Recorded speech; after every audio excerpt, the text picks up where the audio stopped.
Hello friend, मैं doctor Rakesh Kumar Raj exam target में आपका पुनः स्वागत करता हूं।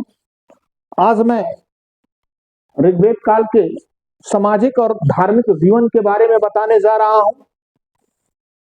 सबसे पहले मैं सामाजिक जीवन के बारे में बताऊंगा। समाज की सबसे छोटी इकाई गृह या कुल थी। गृह या कुल थी, जिसके प्रधान को कुलपति कहा गया है।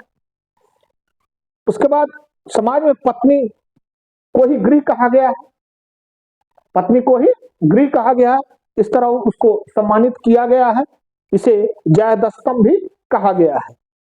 अनुलोम और प्रतिलोम विवाह समाज में प्रचलित था। अनुलोम विवाह में उच्च वर्ण का पुरुष होता था और निम्न वर्ण की कन्या होती थी।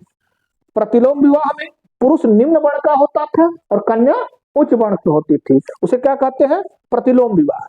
एक समाज में एक प्रथा थी नियोग प्रथा, यानी कि पति के मरने के बाद पुत्र प्राप्ति हेतु नियोग प्रथा का प्रचलन था उस समय समाज में, जिससे जो संतान उत्पन्न होती थी उसे क्षेत्रज कहा गया था। उसे क्षेत्रज कहा जाता था। उस समय जो कन्या जीवन भर कुंवारी रहती थी उसे अमाजू कहा गया है। अमाजू कहा गया है। दहेज प्रथा, पर्दा प्रथा, सती प्रथा का उल्लेख समाज में नहीं था। अगला आता है वर्ण व्यवस्था। तो ऋग्वेद के 10वें मंडल के पुरुष सूक्त में पहली बार चारों वर्ण का उल्लेख होता है। ब्राह्मण, क्षत्रिय, वैश्य और शूद्र का उल्लेख होता है। वर्ण का अर्थ होता है वर्ण करना या चुनना होता है। इसको रंग से भी कुछ लोगों ने इसे रंग का भी नाम दिया है। अब आता है वस्त्र। उस समय समाज में कौन से वस्त्र प्रचलित थे? नीवी। नीवी निचले हिस्सा में, शरीर के निचले हिस्सा में पहनने जाने वाले वस्त्र को नीवी कहा जाता है। वास, वास में शरीर के मध्य भाग में जो पहना जाता था उसे वास कहा जाता था। और अगला है तीसरा अधिवास। अधिवास यानी कि शरीर पर ढकने वाले से शाल होता है, चादर होता है, ये सब क्या होता है? अधिवास कहा जाता है। आभूषण थे उस समय रुक्कम, जो गले में पहना जाता है, स्वर्णहार जिसको कहते हैं, उसे रुक्म कहा जाता है। निष्क आभूषण था जो पहले माप तोल का भी काम करता था और आभूषण का काम करता था, संभवतः भी गले में ही धारण किया जाता था। अब आता है हम धार्मिक जीवन के बारे में बताने जा रहे हैं। निरुक्त व्यास द्वारा रचित निरुक्त में देवताओं की एक मंडली दी गई है।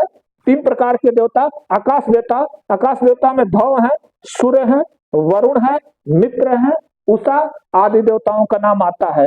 अंतरिक्ष देवता में इंद्र, मरुत, वायु आदि देवताओं का नाम आता है।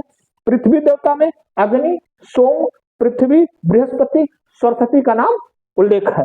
उसके बाद आता है इंद्र। इंद्र सबसे महत्वपूर्ण थे ऋग्वैदिक काल में, जिनका 250 बार उल्लेख हुआ है।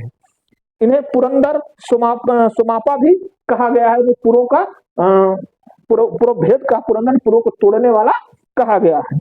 उस समय दूसरा प्रमुख देवता ऋग्वैदिक काल में पृथ्वी का स्थान आता है, जिसका 200 बार उल्लेख हुआ है। और मानव और देवताओं के बीच मध्यस्थ की भूमिका पृथ्वी ही निभाती थी। अगला है वरुण। वरुण जल का देवता माना जाता है, ऋत का भी देवता माना जाता है।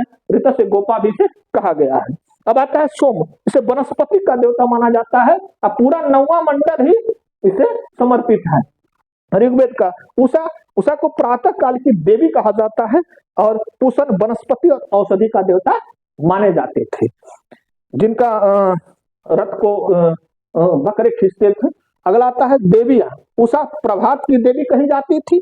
पृथ्वी धरा की देवी कही जाती थी। यज्ञ में बलि हेतु, यज्ञ में बलि हेतु जिस पशु को एक स्तंभ में बांधा जाता है उसे यूप कहा जाता है। That's all.